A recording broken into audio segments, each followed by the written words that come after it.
E aí, pessoal? Nossa, tô deixando a live deitada hoje porque eu quero aproveitar lá depois para fazer alguns vídeos, então eu vou fazer um teste hoje com a live desse jeito, tá?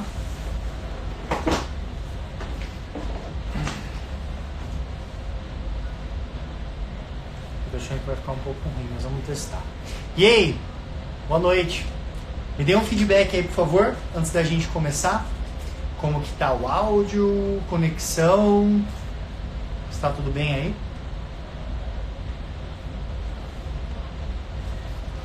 Fala, Rê. Já que você entrou, vou começar com a sua dúvida. Cara, deixa eu fazer um teste aqui.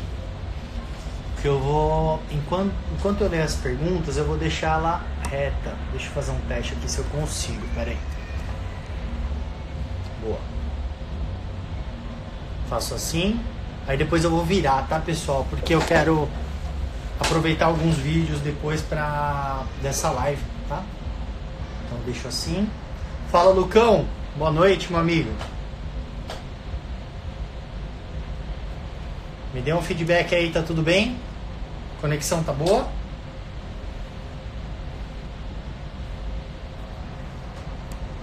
Deixa eu fazer assim.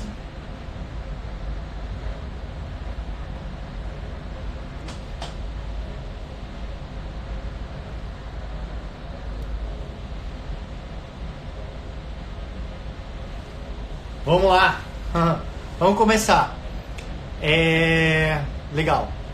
Bom, vou começar com a pergunta do Lucas e com a pergunta da Rê, que eles já estão aqui na live, então já vou aproveitar. A Rê tinha me perguntado sobre detox em jejum, né? Essa moda aí, principalmente pós-carnaval, né? Muita gente falando, faz dieta detox, suco detox. Vamos entender o seguinte, detox emagrece? Não é o detox que vai emagrecer, e sim o déficit calórico. Então vamos pensar numa pessoa que extrapolou, fez um monte de besteira aí num pós-carnaval, por exemplo, e muita gente acaba recomendando, faz detox, tal, que não sei o que. O que acontece? A pessoa vai começar a fazer uma dieta detox aí que toma basicamente só suco, come só vegetais, frutas ou algo do tipo. Aí ela faz uma dieta de uma semana aí que ela perdeu, perdeu uma quantidade grande de peso, só que ela estava ingerindo aí aproximadamente 1000 calorias por dia. É uma coisa óbvia que essa pessoa vai perder peso, porque ela teve um déficit calórico. Só que a gente tem que tomar cuidado com que esse déficit calórico, na maior parte das vezes quando eu vejo algum protocolo de detox, às vezes é um detox, assim, é uma estratégia que não tem quase nada de proteína. Então é basicamente só sucos. Então é uma quantidade maior de carboidrato, uma quantidade menor de proteína. Então, com um déficit calórico muito maior, com uma quantidade muito baixa em proteína, o que pode acontecer? Pode ter uma perda de massa magra significativa nesse processo. Significa que a dieta detox é melhor para perda de gordura? De jeito nenhum. Então você poderia fazer um déficit calórico maior, com mais proteína, né? E colocando uma quantidade maior de vegetais, de frutas, legumes e verduras, para você ter uma ação detoxificante, para você conseguir estimular enzimas de fase 2 detoxificante, catalase, superóxido de dismutase, enfim, existem várias enzimas que nós conseguimos estimular que atuam nesse processo antioxidante, anti-inflamatório. Mas você não precisa fazer esses protocolos malucos que eu vejo muita gente pregando de só tomar suco detox o dia inteiro, entendeu? Então, funciona? Depende, você vai perder peso, mas aí perguntando se o protocolo detox que a gente vê pela internet aí funciona, né? Que só basicamente suco o dia inteiro funciona. Vai funcionar para você perder peso, obviamente, só que a quantidade de massa magra que você vai perder vai ser uma coisa significativa. Então tem que tomar um pouco de cuidado com isso, tá bom? Eu recomendo muito mais que você faça um déficit calórico, mas que você consuma bastante vegetais, você consuma bastante frutas, mas que consuma uma quantidade boa de proteína aí junto. Não foque só nos vegetais e nas frutas. Coloque proteína junto e cuidado com um déficit calórico muito grande para você não ter uma grande perda de massa magra, tá bom? Deixa eu ver se eu consigo colocar as perguntas aqui. Pera aí. Boa. Boa, agora foi. Vamos lá. Bom, o Lucão chegou a me perguntar como que fica o metabolismo energético de acordo com a periodização de treino. Vamos lá. Essa é uma pergunta extremamente ampla, tá? Então vamos adentrar em vários pontos aqui, tá? Quais são os principais caminhos metabólicos basicamente de metabolismo energético? Pensando, vamos começar falando do metabolismo do oxidativo, o fosfagênico, tá? Vamos começar com o metabolismo fosfagênico.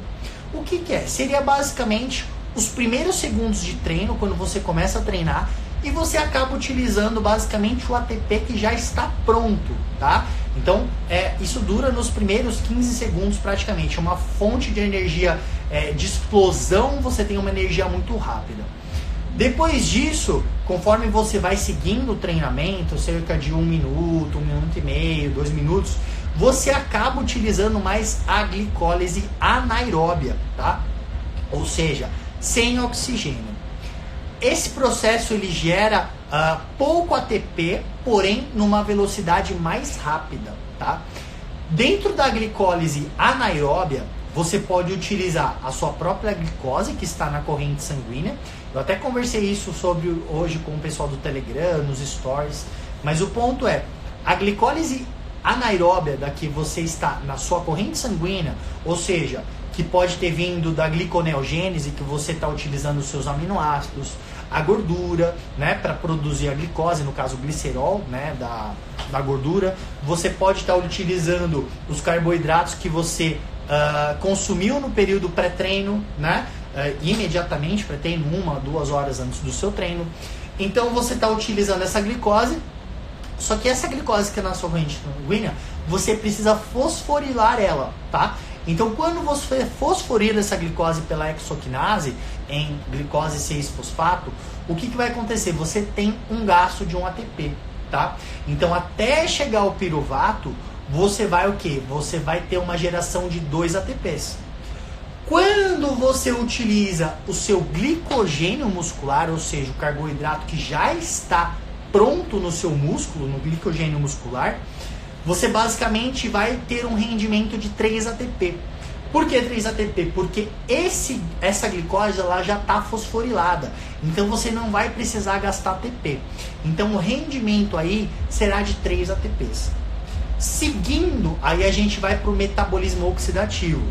Esse seria o caso de uma pessoa que, lógico que todo esse metabolismo, pessoal, ele vai acontecendo de uma forma constante, só que dependendo do tempo e da intensidade, um vai ficando mais intenso que o outro, tá? A utilização de energia. E aí, conforme você vai treinando, você vai utilizando, né, vai passando o tempo, você vai utilizando mais o seu metabolismo oxidativo. Então aí no caso você pega aquele piruvato que você gerou e você coloca para dentro da mitocôndria. Dentro da mitocôndria você tem o piruvato desidrogenase que você vai converter ele em acetil-CoA. E aí ele vai rodar o ciclo de Krebs, isso pensando em um treinamento que você dura aí mais de 2 minutos, por exemplo, tá? Então aí no caso você vai ter uma produção aí de 36 ATPs, tá? Pensando num rendimento mais alto, porém menos rápido do que a glicólise anaeróbia, tá? E aí depois desse processo você vai gerar NAD e FAD e aí você leva ele para a cadeia transportadora de elétrons, onde você vai produzir mais ATP, tá? Então basicamente quanto mais longo for o treinamento, mais de 2 minutos, e aí durante horas você vai utilizando mais esse metabolismo oxidativo. Qual é o ponto? Quanto mais mitocôndrias você tiver, mais você vai conseguir utilizar esse metabolismo oxidativo. Se você é uma pessoa que tem poucas mitocôndrias, você vai ficar totalmente dependente da sua glicólise anaeróbia, tá? Que não precisa de oxigênio. O metabolismo oxidativo, no caso das mitocôndrias, ele vai precisar de oxigênio. Então, um atleta de endurance, uma pessoa que está fazendo uma maratona, ela vai depender muito mais do metabolismo oxidativo dela, de mitocôndrias. Então, se ela não tem bastante mitocôndrias, ela vai ter um rendimento totalmente prejudicado, porque no caso ela vai ficar dependente da glicólise anaeróbia. E como o tipo de treino dela necessita de um metabolismo oxidativo, com a falta de mitocôndrias vai ficar muito prejudicado, tá? Agora sim, o ponto é, mesmo uma pessoa, vamos pensar um cara que faz musculação ou que faz crossfit, por exemplo, tá? As mitocôndrias também são muito essenciais. Até um cara de musculação que vai depender um pouco mais do fosfagênico e da glicólise anaeróbia. Porque acontece? Se você está gerando ali a glicose, o saldo final dela vai ser o piruvato. Se você não tiver mitocôndria suficiente, você vai ter uma péssima recuperação na hora do seu treino. Por quê? Se você não tem mitocôndria suficiente, esse piruvato vai ser convertido para lactato. E aí o lactato começa a acumular. Se ele vai ficando acumulando lactato, é lógico que o lactato ele também serve como fonte de energia, porque o lactato ele transporta também para outras células, e as outras células vão conseguir captar esse piruvato e transformar ele para piruvato e utilizar ele como fonte energética também, tá? Agora o ponto é, se você tem muito lactato ali, você acaba causando também uma acidose. Por quê? O que acontece? No caminho da glicólise anaeróbia, você acaba gerando também os prótons de hidrogênio. O NAD, ele vai transportar no processo da glicólise anaeróbia, ele vai pegar aqueles prótons de hidrogênio que são gerados na glicólise anaeróbia e vai levar até o lactato, né? No caso, o lactato, que vai ser responsável também por captar esses prótons de hidrogênio. Então, como ele vai começar a acumular lá, o que vai acontecer? Vai causar uma acidose. Beleza, a gente teve o breve ilustro que caga da coisa. Agora a gente tem que entender qual é o objetivo da pessoa. A pessoa está querendo ganhar massa magra? A pessoa está buscando só um maior rendimento? Então, entendendo tudo isso, é importante a gente entender que, por exemplo, na glicólise anaeróbia, a fonte principal é o carboidrato, né? A glicose, no caso. Então, assim, por mais que a pessoa não esteja consumindo carboidrato, é importante entender que a glicólise anaeróbia ela também vai acontecer, tá? Só que se ela está com restrição de carbo, num processo muito mais ineficiente, porque ela vai ter que depender de quem? Da gliconeogênese. Para então produzir, por exemplo, pegar seus músculos, por exemplo, os aminoácidos dele, para você fazer a gliconeogênese e colocar ele na glicólise anaeróbia. Ou você pode também pegar o glicerol da sua gordura, por exemplo, e utilizar ele para produzir, né, na glicólise anaeróbia, tá? Porque a gente tem esse potencial de converter os aminoácidos e o glicerol em glicose também, tá? Só que se você fornecer só isso para um atleta resistido, para um atleta, enfim, que necessita de força, ele vai ter uma deficiência nessa produção de energia, tá? Então ele vai ter uma queda muito brusca no rendimento.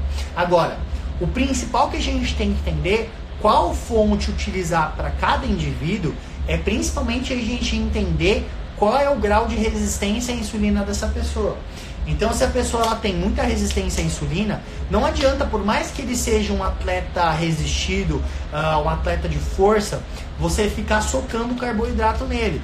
Porque, no caso, se ele tem resistência à insulina, ele não vai conseguir captar de uma forma efetiva essa glicose. Então, vamos pensar na teoria. Seria lindo a gente socar carboidrato nesse cara, porque ele precisa de força, ele precisa de a glicólise anaeróbia. Só que se você está socando carbo nesse cara e ele está com resistência à insulina, não vai funcionar. No caso dessa pessoa, funcionaria muito melhor que você utilizasse mais gorduras como fonte de energia. Lógico que eu não estou falando para zerar o carboidrato, que vai depender de cada indivíduo. Mas você diminuir a quantidade de carbo e colocar mais gordura como fonte de energia. Mas seria a lógica você utilizar a glicose. Mas aí, por isso que a nutrição ela é tão individualizada. A gente tem que entender para cada pessoa o que usar em cada momento, tá bom? É basicamente isso. Eu não sei se eu consegui esclarecer a dúvida, Lucas. Me dá um feedback aqui. Cara, essa luz aqui ela tá tão quente. Coloquei uma luz aqui. Vamos lá, deixa eu colocar a próxima pergunta aqui. Me dá um feedback aqui se ficou claro, Lucas. Deixa eu colocar a próxima pergunta.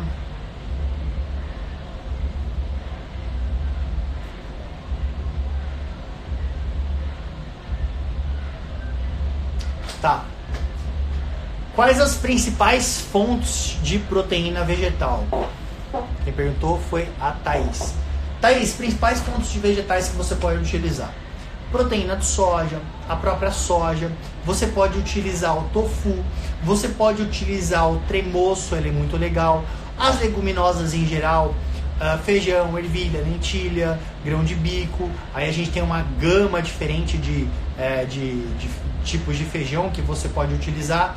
Você pode utilizar os próprios cereais também, como o arroz, o trigo sarraceno, a quinoa, enfim. O ponto é só tomar cuidado dependendo do objetivo da pessoa, porque se você utilizar principalmente esses cereais, principalmente as leguminosas, como fonte principal de proteína para esse indivíduo, você vai subir muito o carboidrato dele junto, tá? Porque elas ainda têm uma quantidade significativa de carboidrato. Então você só vai ter que alinhar aí em colocar outras coisas junto, principalmente se é uma pessoa que tem uma alta resistência à insulina. Então você alinhar com essa pessoa em colocar, por exemplo, mais soja, mais proteína de soja, mais tofu. O tremoço, ele é muito legal que ele tem uma quantidade bem interessante de proteína junto.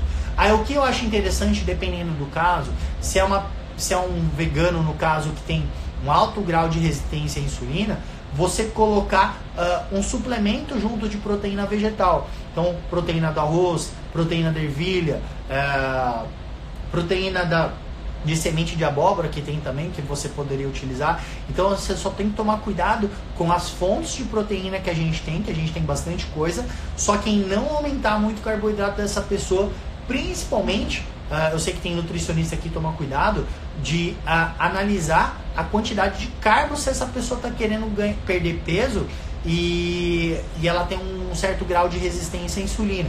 Então é muito importante a gente se policiar nisso, tá bom? Opa. Ó, a próxima pergunta.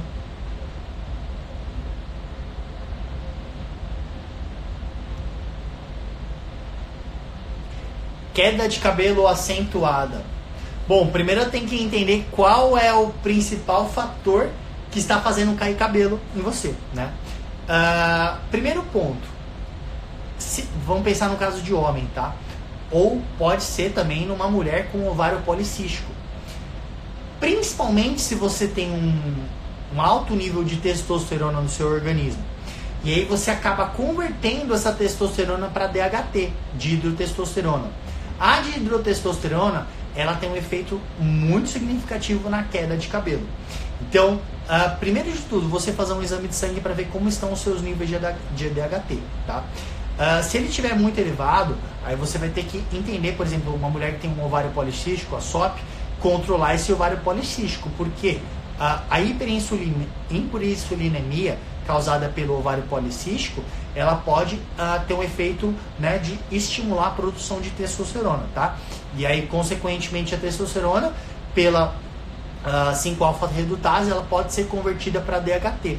Então, se você tiver muito DHT, você pode ter uma queda de cabelo, tá? Agora, o que a gente poderia fazer como estratégia para minimizar isso? Vamos pensar, existem algumas substâncias, por exemplo, o próprio minoxidil. Eu vejo muitas pessoas utilizando o minoxidil com os resultados bem interessantes. No caso, meu pai, ele estava todo calvo, ele começou a usar minoxidil. Minoxidil é um creminho, pessoal, que você passa, uma loção que você passa direto no cabelo. Começou a crescer cabelo dele de uma forma milagrosa, foi muito legal. Eu vi ele e falei, caramba, pai, tá cheio de cabelo. Só que, por exemplo, eu comecei a passar em mim, nossa, como que eu tô aqui? Eu tô quase careca já, pelo amor de Deus, eu tenho 28 anos e tô quase careca. Eu comecei a passar minoxidil em mim, não adiantou em nada. Só que eu já vi muitas pessoas que estão utilizando o minoxidil e tem um efeito bem significativo. Porém, para mim, eu não vi diferença, tá? Mas pode ser uma solução, tá? Além do minoxidil, o que a gente poderia utilizar?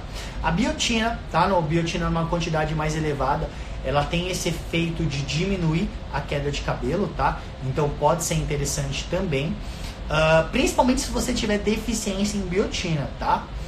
Além da biotina, tem o L-treonato.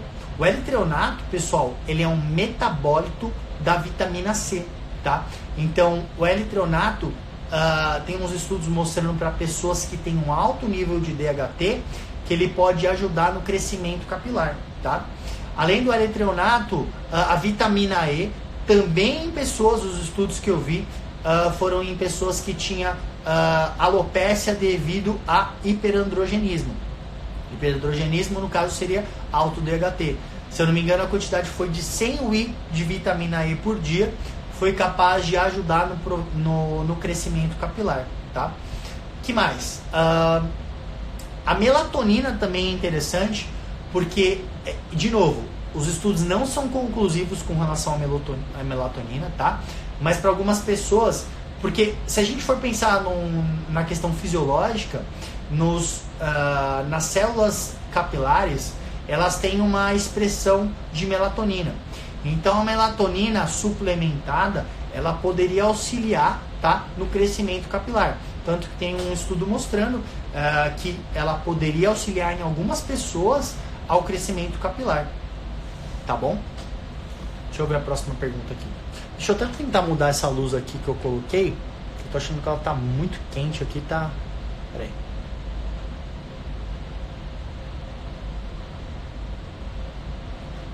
Vou deixar assim mesmo, viu, pessoal? Tá muito ruim aqui.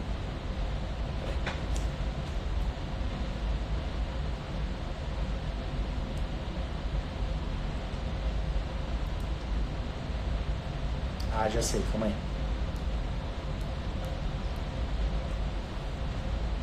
Pera aí, galera, paciência aí. Ao vivo é doideira. Aí. Vamos dar, aí. Deixa eu arrumar aqui. Boa. Vamos para a próxima pergunta. Opa.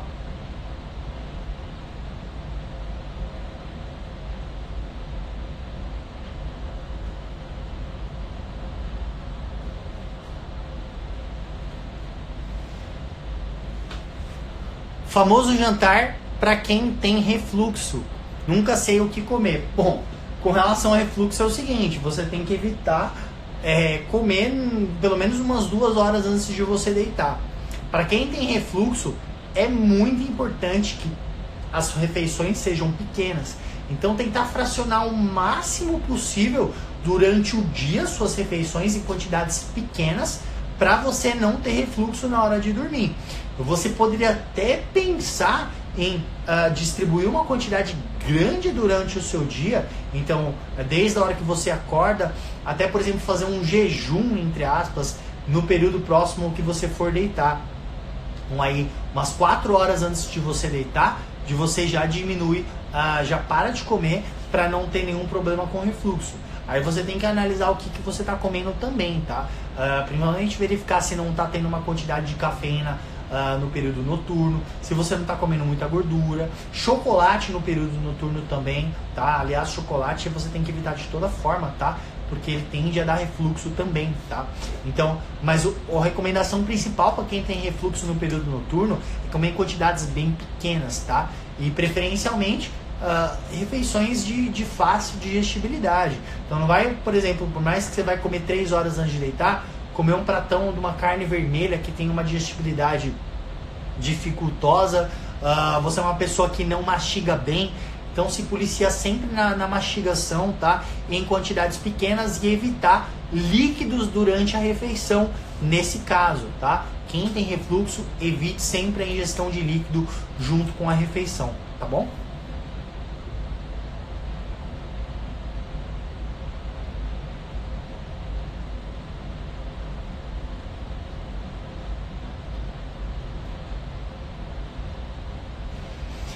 Existem benefícios da creatina em nível intestinal e cerebral com o uso diário a longo prazo. Vamos lá. Creatina com relação a nível intestinal, desconheço qualquer artigo falando de relação à eficiência de ser bom ou ruim, tá? Agora, com relação a cérebro, a questão a desempenho cognitivo, doenças neurodegenerativas, já é muito bem estabelecidos vários benefícios que você tem com a creatina, tá? Então, primeiro de tudo, a creatina ela pode ser muito interessante pensando em uma situação de uma pessoa que tem depressão e ela utiliza antidepressivo. A creatina ela foi demonstrada que ela melhora o medicamento, né, no caso o tratamento com antidepressivos. Então, primeiro ponto. Outro ponto, a creatina ela diminui a atividade de receptores NMDA. Esses receptores são receptores de glutamato. O glutamato ele é um neurotransmissor excitatório. Toda vez que há um excesso de glutamato, você tem neurotoxicidade, você tem ansiedade, você pode ter depressão, você pode ter degradação de neurotransmissores. Isso em excesso. O glutamato é essencial. Porém, quando ele está em excesso, você pode ter um efeito deletério. Agora, a creatina ela pode modular os receptores de NMDA e aí você pode ter um controle maior do glutamato. Além disso, a creatina ela pode aumentar a atividade de receptores D1 e D2, que são receptores dopaminérgicos. Então, com mais dopamina, você acaba tendo um efeito cognitivo, mais felicidade, mais disposição, mais efeito cognitivo, e foi demonstrado também que a creatina ela pode aumentar inclusive serotonina. Então, com mais serotonina, você fica mais relaxado, você consegue também ter um efeito cognitivo. Então, com menos glutamato, mais dopamina, mais serotonina, você pode ter um efeito bem interessante na questão a nível cerebral, tá? Então, sim, a creatina ela pode atuar em várias questões do cérebro, ela tem um efeito antioxidante também, então você pode ter vários benefícios nesse sentido, tá? Inclusive, tomar muito cuidado vegetarianos, tá? Que os vegetarianos, eles têm uma deficiência de creatina. Então, já tem vários estudos demonstrando que a creatina ela pode ser muito interessante nesses indivíduos, mostrando um aumento da capacidade cognitiva, tá bom? Beleza? E outro ponto, a creatina ela também aumenta a BNDF. O que é o BNDF? É o fator neurotrófico derivado do cérebro. O BNDF está relacionado com a plasticidade neuronal. Então, com mais plasticidade, você consegue ter mais sinapses. Então, você pode ter uma capacidade cognitiva aumentada também por conta da creatina aumentar o BNDF, tá bom? Próxima. Cara, e você pode usar diariamente, tá? Falar pra você que eu uso a creatina já faz sem parar, acho que uns 5 anos, sem parar, tá? E sem contar os vários outros efeitos da creatina, de melhorar a sensibilidade de insulina, porque ela aumenta GLUT4, ela aumenta MPK, ela aumenta a própria sensibilidade do receptor de insulina. Então você tem vários benefícios da creatina, tá? Não é só isso não. Acho que a creatina é um dos suplementos, sem dúvidas, que tem mais embasamento científico dos benefícios, tá? Vamos lá. Quem treina cedo deve concentrar o carbo à noite? Depende do seu objetivo. Vamos pensar na performance, tá? Como eu falei, a questão do glicogênio muscular. Se você, a gente parte da premissa que o glicogênio muscular ele gera mais ATP, no caso de 3 ATPs comparado com a glicose que está na sua corrente sanguínea, que vão gerar 2 ATPs, você precisa sim concentrar o seu carboidrato no período noturno, principalmente na sua última refeição à noite e na penúltima refeição à noite, porque você vai conseguir estocar mais esse carboidrato na forma de glicogênio e render mais no dia seguinte. Agora, poderia ser zero carbo? Poderia, tudo vai depender do seu objetivo. Pensando principalmente no rendimento do treino, eu concentraria mais o seu carboidrato no período noturno. Só que vai de novo, ter que analisar cada caso, analisar como está a sua resistência à insulina, para você não jogar um monte de carboidrato no período noturno, se você tiver num superávit calórico, e você não direcionar esse excesso justamente para o acúmulo de gordura, tá bom? Mas pensando no questão de rendimento, é muito mais interessante que você coloque sim ele no período noturno, tá bom? Eu tô primeiro respondendo as dúvidas que me mandaram pelo direct, e aí depois eu rolo aqui as dúvidas aqui que vocês me perguntaram, tá? Ok.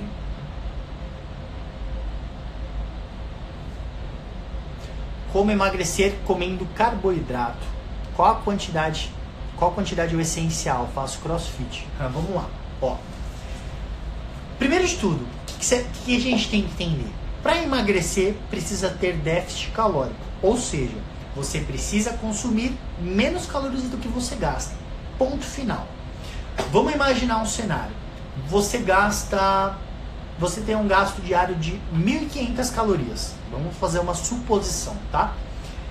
Se você comer 1.200 calorias de pão francês o dia inteiro, você só come pão francês desde a hora que você acorda até a hora que você vai dormir. O que vai acontecer? Você vai ganhar gordura?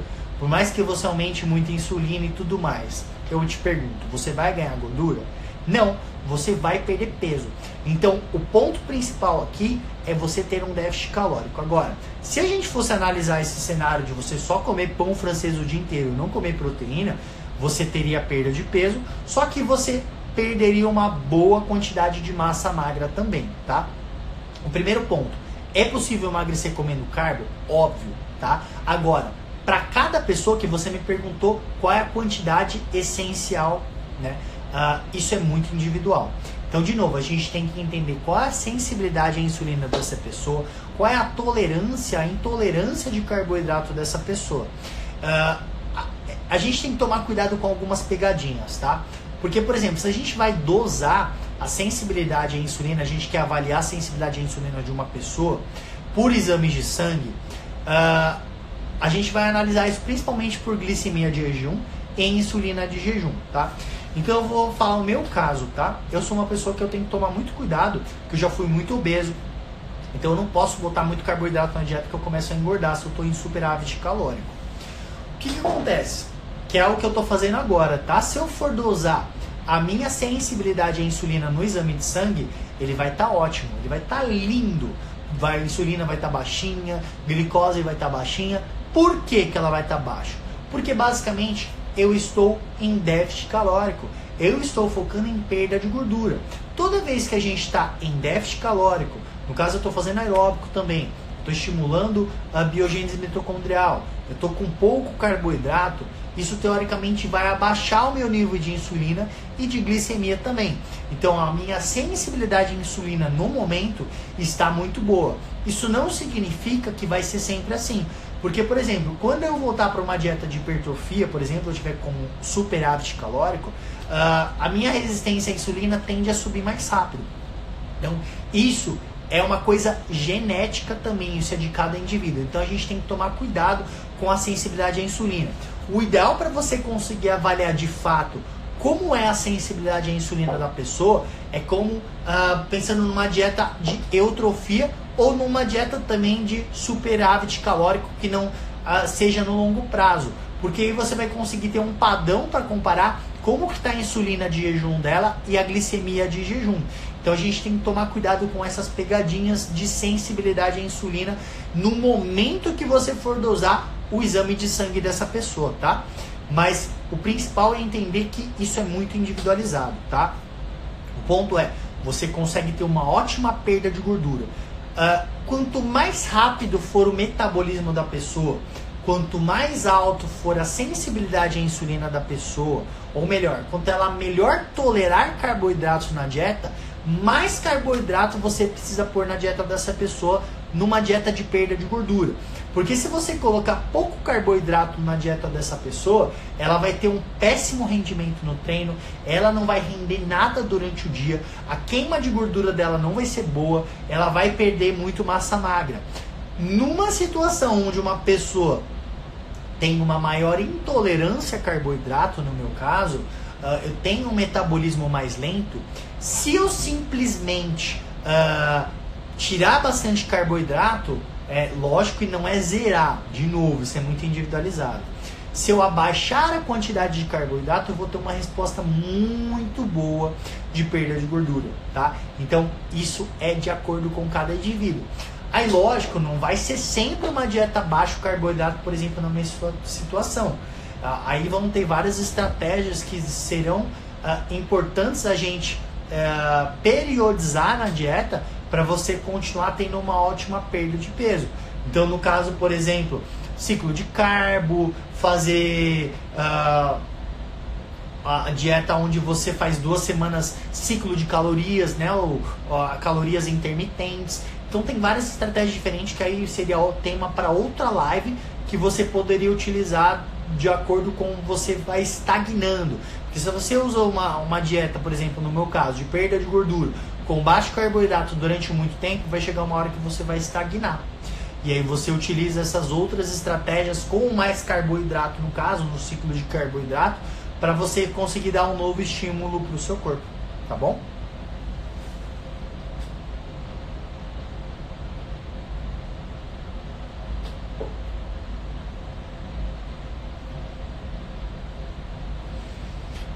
Qual o percentual de gordura ideal para ter o maior aproveitamento da L-carnitina?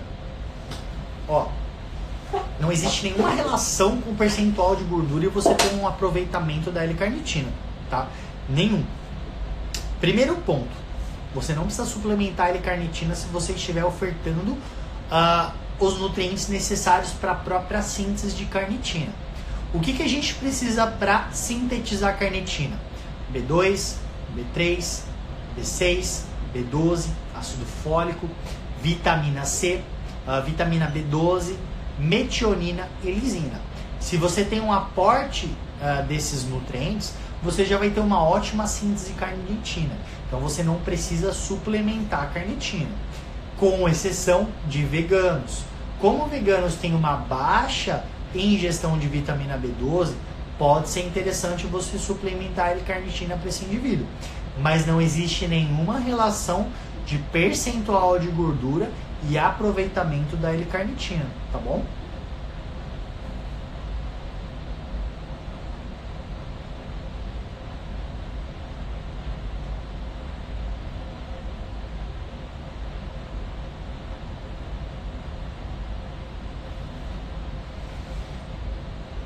Fala um pouco sobre o anticoncepcional, tanto para o emagrecimento quanto para hipertrofia. Vamos lá, ótima pergunta. Tem um impacto significativo sim, tá? Dependendo do anticoncepcional que for utilizar, mas é o seguinte. Qual que é a ideia principal do anticoncepcional? Ele basicamente vai diminuir a testosterona. Por quê? Porque ele vai aumentar uma proteína chamada SHBG. A SHBG ela é uma proteína que ela vai se ligar com a testosterona e vai fazer com que ela fique inativa. Então, basicamente, a testosterona livre, a testosterona biodisponível vai ficar baixa. E aí, se a testosterona ela não consegue exercer o efeito dela, você vai ter os prejuízos no caso. É comum aqui no consultório eu pegar um monte de casos de mulher que tem testosterona zerada, praticamente. Até produz, mas a livre e a biodisponível ela está muito baixa. Então o anticoncepcional ela tem essa ação de deixar a testosterona muito baixa. E como a gente sabe, a testosterona ela é um hormônio extremamente importante pensando no processo de ganho de massa magra e perda de gordura também. Logo, se você usa anticoncepcional, você fica com muito SHBG, você fica com baixo nível de testosterona, você vai ter um comprometimento no seu ganho de massa magra e na sua perda de gordura. Sem contar que você pode aumentar muito os seus níveis de estrogênio. Se você está com um nível excessivo de estrogênio, você pode ter um prejuízo na perda de gordura, tá? Aí vale salientar um outro ponto também, que é importante aí pensando no caso de homens, tá? Principalmente usuários de esteroides anabolizantes, onde eles visam com medo do estrogênio em querer zerar o máximo possível o nível de estrogênio.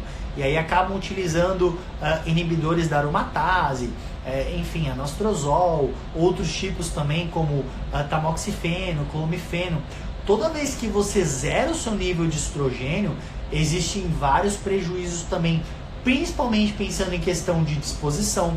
Você diminui, se você zera o seu estrogênio, você diminui sua beta-endorfina, que é aquela sensação de bem-estar, você diminui o seu gasto energético e você tende a, quando você diminui, zerar o estrogênio, acumular mais gordura na região abdominal. Então, nem o estrogênio em excesso, nem o estrogênio zerado vai ser benéfico para perda de gordura e também pensando na questão do ganho de massa magra, tá bom?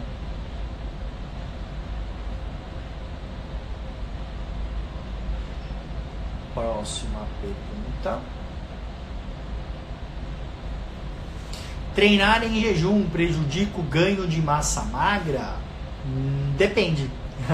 É o seguinte, o que vai ditar se você vai perder massa magra ou não é a sua ingestão calórica e obviamente a proporção de macronutrientes que você vai ingerir durante o dia, tá?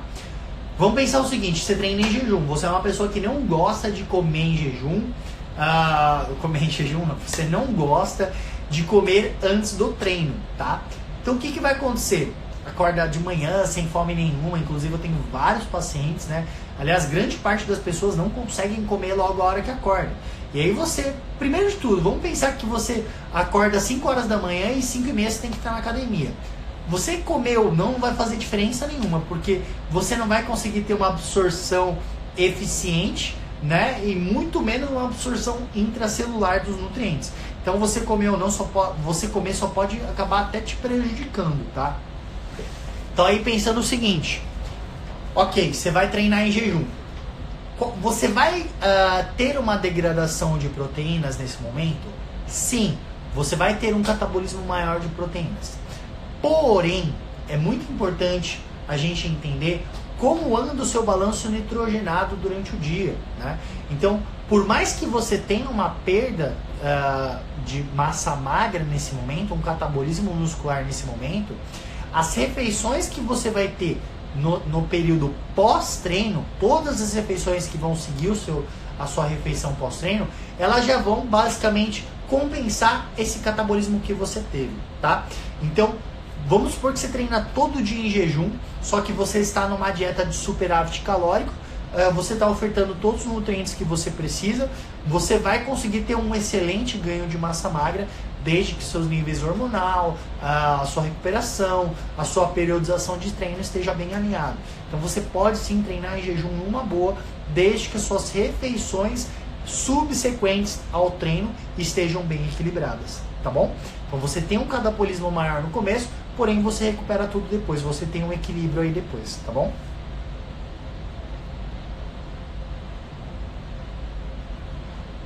Ok. Certo, deixa eu dar uma olhadinha aqui nas perguntas que eles me fizeram aqui. Vou virar aqui.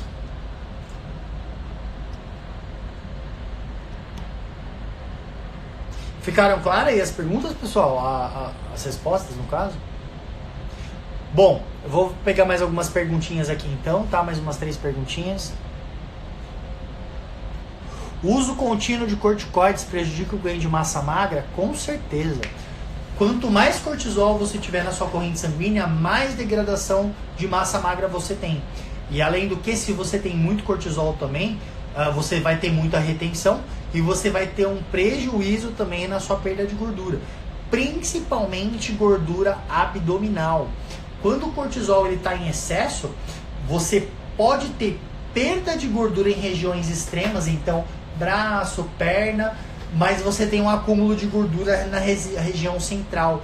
Então você fica com um físico bem feio mesmo, porque fica sem gordura nas regiões extremas e fica com um alto grau de gordura na região central. A gente observa isso nas pessoas que têm aquela síndrome de Cushing, né? Que é um nível muito elevado de cortisol o tempo inteiro. Então perda de gordura vai ficar prejudicada e ganho de massa magra também, tá?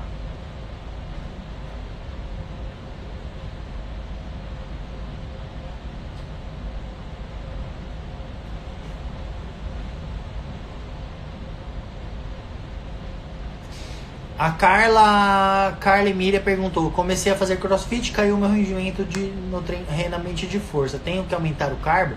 Provavelmente, tá? É aquela questão, aumenta o carbo e verifica como você se sente. Se você aumentar o seu carbo e você sentir queda no seu rendimento, isso pode indicar principalmente uma resistência à insulina.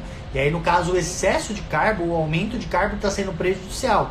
Então, às vezes, no seu caso, pode ser interessante diminuir o carbo e aumentar mais a gordura. Aí tem muito a ver com relação à sua sensibilidade à insulina. Então, tem que fazer o teste. O que eu faria se eu fosse você, Carla? Aumenta o carbo primeiramente, nas refeições anteriores ao treino, não só no pré-treino, tá? Como eu expliquei aqui na live, a questão do glicogênio muscular. Então, aumenta a quantidade de carbo, verifica como você se sente. Se você aumentar essa quantidade de carbo, você sentir queda no rendimento, aí eu diminuiria o carbo e colocaria mais gordura como fonte de energia. Mas é importante analisar o cenário, né? Se você está dormindo bem, se os seus níveis hormonais estão adequados, né? Tem que analisar todo um cenário, tá bom?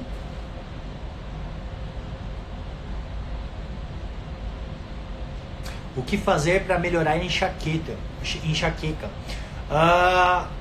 Você poderia utilizar uma quantidade maior de magnésio, tá? Quantidade maior de magnésio pode ser interessante para enxaqueca, tá?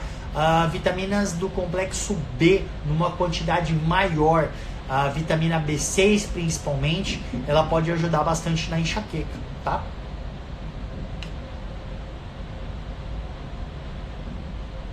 Comendo macarrão e feijão, consigo ganhar massa magra? Você consegue ganhar massa magra comendo qualquer alimento, tá? A Gabriele perguntou. Então, qualquer alimento que você coma vai te ajudar no ganho de massa magra, desde que você tenha um superávit calórico, ou seja, você consuma mais calorias do que você gasta, você tem um perfil hormonal adequado, você tem uma recuperação adequada e você tem uma ótima periodização de treino, tá bom, Gabi? Como faço para não perder massa magra? Você não perde massa magra treinando e comendo mais do que você gasta. E tem basicamente é a resposta da Gabriela. E tendo uma periodização de treino adequada. Tá bom? Eva.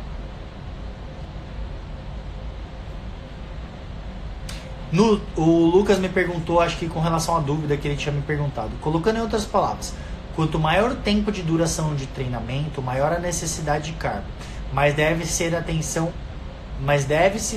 ter atenção à sensibilidade à insulina da pessoa. Seria isso? Perfeito. Lucas, a ideia principal é o seguinte: quanto maior a intensidade do treino, quanto maior a duração de treino, mais carbo essa pessoa precisa. Sempre, tá?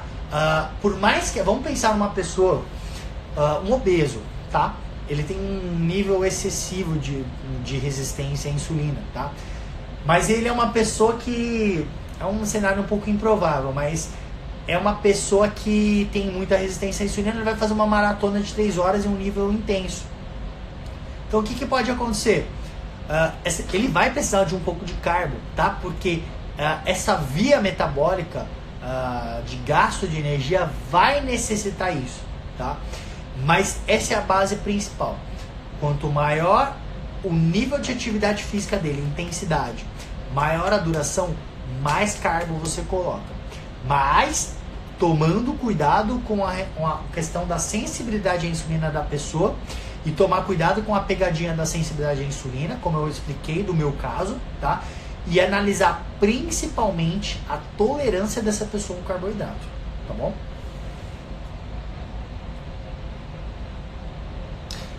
Boa noite, tudo bem, Sarnes? O que você acha? Eu acho o seguinte, você tem efeitos, dependendo do SARM que você utiliza, com relação a ganho de massa magra, sim, tá? Eu acho legal? Não. Por que eu não acho legal o SARMs?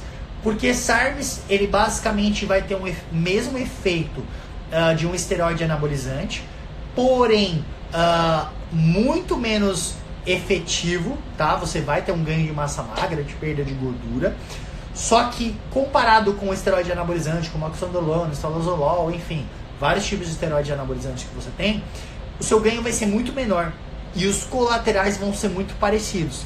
Então, a gente sabendo que os colaterais são parecidos e o ganho é menor, será que vale a pena realmente usar SARM? Será que não vale a pena você passar com um endócrino, um médico, para ele te orientar a fazer todas as coisas certinhas e, se necessário, fazer uma reposição com hormônios ou utilizar algum tipo de esteroide, se necessário, se você precisar disso.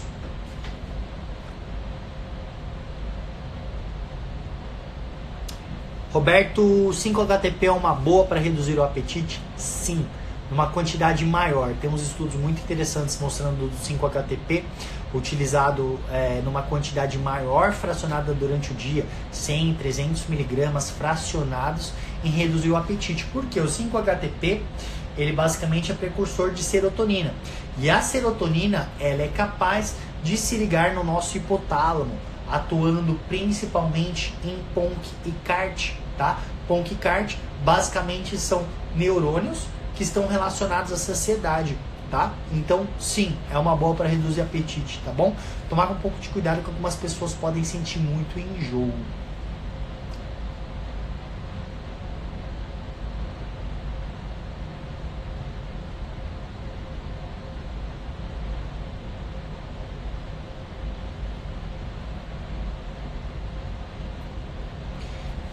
Pergunta Aline, tô vendo aqui uma das primeiras perguntas. A conversão de gordura em massa magra é feita só com treino? Só com dieta? Primeiro de tudo, não existe conversão de gordura em massa magra, tá? O que acontece é que você pode utilizar a gordura, isso pensando principalmente numa pessoa sedentária, numa pessoa que está utilizando esteroide anabolizante, numa pessoa que tem muita gordura no corpo. Você pode utilizar como substrato a gordura que você oxida, tá? E aí você produz ATP através dessa gordura e você utiliza essa energia gerada pela lipólise, na beta-oxidação, para utilizar no caminho de síntese de proteína. Então você pode utilizar dependendo da situação. Por mais que a pessoa esteja num déficit calórico, é possível ela utilizar a gordura como substrato, produzir ATP, e você utilizar ela na síntese de proteína, tá bom?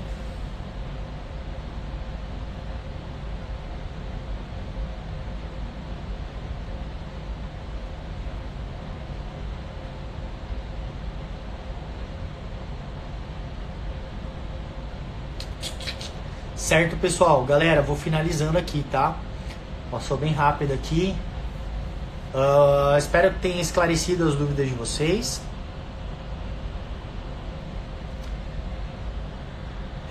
Lidiane perguntou quando concepcional atrapalha no ganho de massa magra. Já respondi isso, tá, Lidia? Vou deixar aqui a live disponível 24 horas, tá bom? Uso de antibiótico prejudica a eficácia de SARMs? Não existe nenhuma relação ao antibiótico prejudicar a eficiência de SARMs.